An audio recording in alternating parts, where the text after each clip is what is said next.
Now we are going to start group 15 elements, and in this nitrogen is already discussed in the last class. Today we are going to discuss about the phosphorus.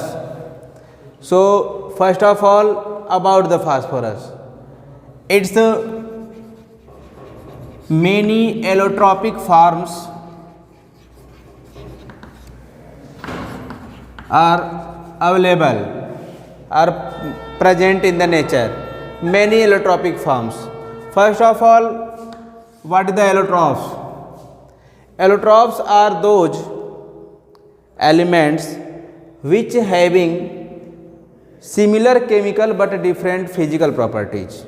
Okay, so allotropic forms of phosphorus are white phosphorus,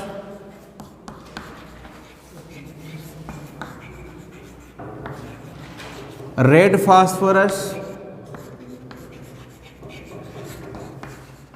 and black phosphorus are most important.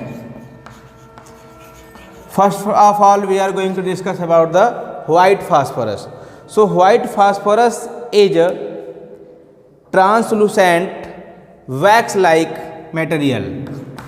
Translucent waxy material.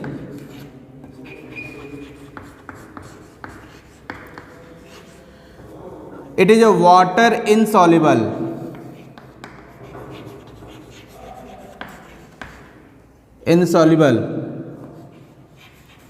but soluble in organic solvent.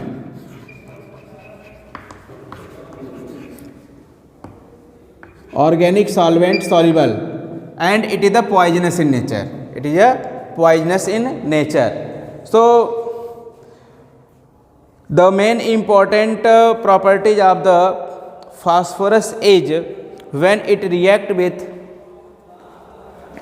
I think you should note it, have a copy, then note it.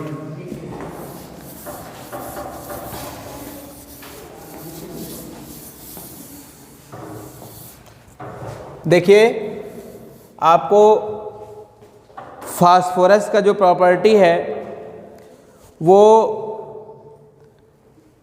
एक इसमें भी main important property है कि अगर इसको हम लोग phosphorus को सोडियम हाइड्रोक्साइड में डिजॉल्व करें तो क्या बनता है.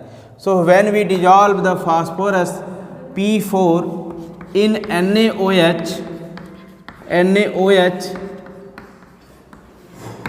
here the atmosphere is inert. In inert atmosphere it form PH3 and Na3 and NaH2PO2. NaH2PO2. This is the phosphine gas, and this is the sodium hypophosphite.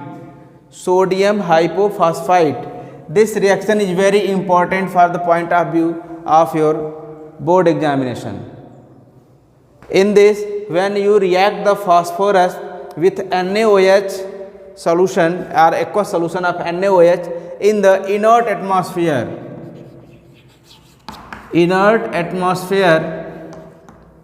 it forms the phosphine and sodium hypophosphite.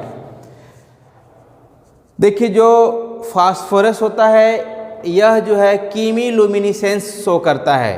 कीमिलुमिनिसेंस का मतलब है कि यह जो है dark में glow करता है. White phosphorus glow in dark, इसको आप याद रखिएगा. वाइट फास्फोरस, इसको नोट कर लीजिएगा. White phosphorus glow in dark में ग्लो करता है. और आपको बताया था कि ऑर्गेनिक सॉल्वेंट जैसे कि CH2 में ये सॉल्युबल होता है. तो ये ऑर्गेनिक सॉल्वेंट लाइक CH2 में सॉल्युबल होता है. अब ये जो वाइट फास्फोरस होता है ये बहुत अधिक रिएक्टिव होता है. White phosphorus is very reactive.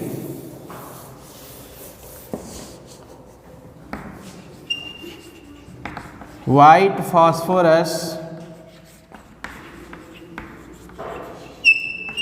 is very reactive। ये बहुत अधिक रिएक्टिव क्यों होता है? ये एक्चुअली जो है वाइट फास्फोरस जो स्ट्रक्चर है, देखिए आप पहले इसके स्ट्रक्चर को देख लीजिए, ये इंपॉर्टेंट स्ट्रक्चर आप इसको बना लेंगे। ये ज्योमेट्री इसकी होगी discrete tetrahedral. Discrete tetrahedral, tetrahedral angle कितना होता है आपको याद है? 109 डिग्री 109.5 डिग्री या 9 degree 28 minutes. This angle is known as the tetrahedral angle. लेकिन इसमें जो होता है ये P4 में या फास्फोरस, वाइट फास्फोरस में, इसमें ये जो एंगल होता है वो 60 डिग्री का एंगल होता है। तो due to this 60 degree angle here angle strain is present. इसको कहते हैं angle strain. It means phosphorus के एटम्स एक दूसरे को रिपल्सन करते हैं, रिपल्स करते हैं। Due to this repulsion the bond is very weak and it is very reactive. कल मैंने आपको पिछले वीडियो में बताया था, क्लास में बताया था कि जब हम कहीं भी बॉन्ड की स्टडी करेंगे तो बॉन्ड की जो एंथैल्पी है अगर वो ज़्यादा है तो वो लेस रिएक्टिव है ना, पिछले वीडियो में बात किए थे।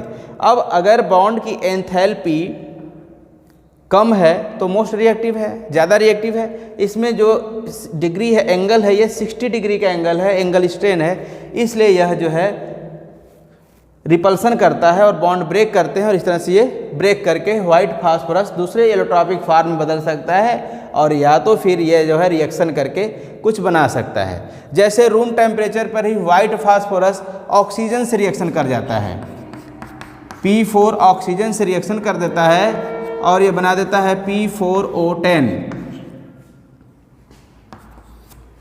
ये नेचुरली जो है कैच कर लेता है फायर, एयर में ही फायर को कैच कर लेता है और ये बना लेता है P4O10। तो आपको यहाँ पे इंपॉर्टेंट पॉइंट्स नोट करने चाहिए क्या क्या, कि white phosphorus is very reactive. Why it is very reactive? Due to the discrete tetrahedral structure. What is the discrete tetrahedral? The tetrahedral angle is 109 degree 28 minutes or 5 degree 109.5 degree, but in the white phosphorus this angle is only 60 degree. Due to this angle there is a angle strain in the white phosphorus molecule and it creates the repulsive force or repulsion between the atoms of the phosphorus. Therefore it creates the less stability of bond and bonds are easily break down to form the another product and like the oxygen react with the P4 in air, it catch easily fire in the air to form the P4O10। तो phosphorus का oxide बना लेता है। अब इसके बाद phosphorus का दूसरा जो एलोट्रॉपिक फॉर्म है वो है रेड फास्फोरस। ठीक है, आप लोग इसको नोट करते रहिए। तो रेड फास्फोरस पर आइए,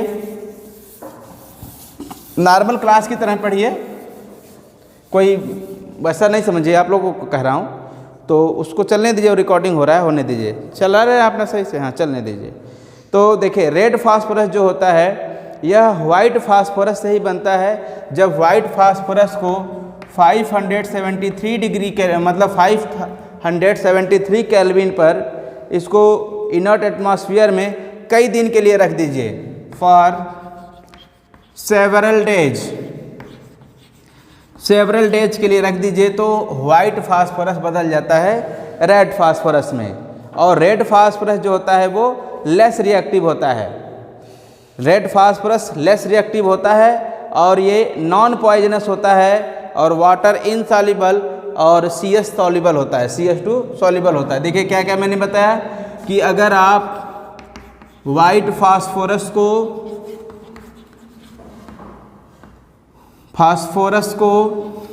कहाँ रख दीजिए, इसको रख दीजिए 573 केल्विन पर और कई दिन के लिए रख दीजिए, सेवरल डेज के लिए रख दीजिए, तो ये किस में बदल जाएगा? रेड फास्फोरस में बदल जाएगा।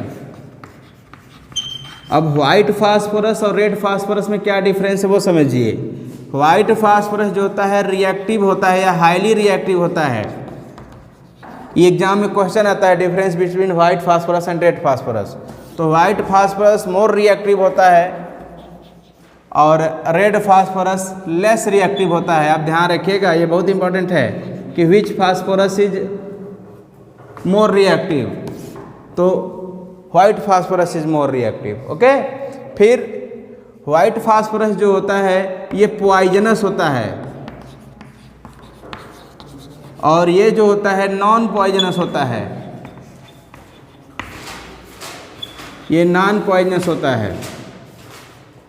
यह भी वाटर इनसॉल्युबल होता है, ये भी वाटर इनसॉल्युबल होता है। दोनों CH2 में सॉल्युबल होते हैं, ये भी होता है। CH2 का नाम क्या है? Carbon disulphide. तो दोनों कार्बन डाइसल्फाइड में सॉल्युबल है और वाटर में इनसॉल्युबल है। तो यह जो है दो ठो सिमिलैरिटी और दो ठो डिफरेंस आपको मिल गए। तो ये व्हाइट फास्फोरस। अब व्हाइट फास्फोरस का हम लोग स्ट्रक्चर देखते हैं। तो व्हाइट फास्फोरस जो होता है वो पॉलीमेरिक स्ट्रक्चर होता है भाई। देखिए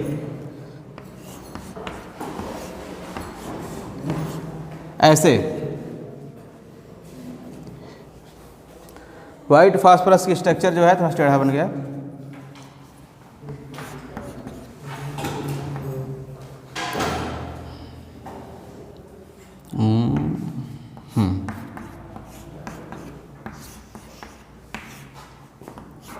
ये पॉलीमेरिक फॉर्म में पाया जाता है, दिस टाइप। यहाँ पर भी टेट्राहेड्रल एंगल बना है।